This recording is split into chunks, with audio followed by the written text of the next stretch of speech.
This is a quick video review of the L'Oreal Infallible Matte Foundation and also showing you how it applies and lasts throughout the day on dry skin. The foundation is called Infallible 24 Hours Matte in the UK and Infallible Pro Matte in the US, but as far as I know, they're essentially the same foundation. It is fragrance free, quite lightweight on the skin. It has a matte finish with medium but buildable high coverage.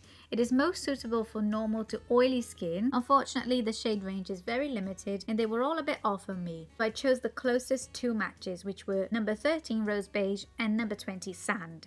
I started with a pea-sized amount of product, blending it with my fingers, which gave me a very natural finish and light to medium coverage, which is perfect for a quick everyday makeup, and it covers my pigmentation, redness, without clinging to my dry patches, and I only used a very small amount of product. As you can see, both shades blend in well with my face, although Sand seems to have quite a grey undertone to it, which is not very flattering on my already dull skin. Rose Beige brightens my complexion a bit more, even though it's a bit too pink for my skin. I have medium olive skin with neutral beige undertones. I would easily compare this foundation to Giorgio Armani Luminous Silk, although Luminous Silk is creamier, a bit more long lasting, and it has a much better shade range, but it also has a higher price tag, so you have to weigh the pros and cons for your personal needs.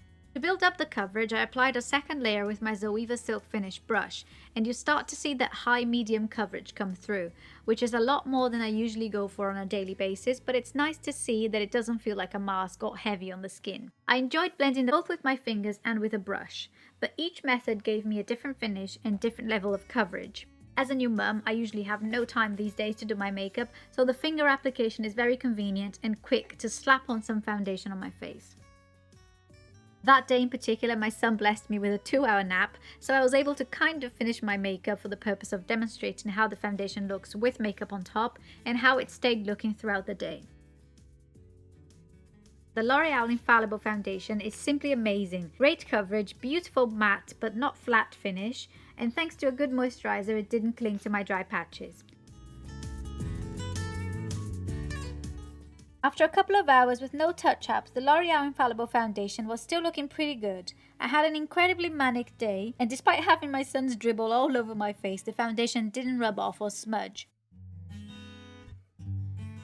Then after a total of 5 hours, the foundation was still looking good, and of all things, my eyeliner was the one that started to smudge. At that point, I didn't notice that the foundation started to gather around my fine lines and dry areas, but nothing that a quick touch-up wouldn't have fixed. Overall, I'm so in love with this foundation. If only there was a shade that perfectly matched my skin, but I think I can get away with Rose Beige for now. If you want to read more about the L'Oreal Infallible Foundation, head over to my blog for a full review, lots of pictures, comparison with and without flash, and swatches. The link is in the description box below and on the screen right now. I hope you found this video helpful, so don't forget to give it a big thumbs up and subscribe to my channel to see more videos from me.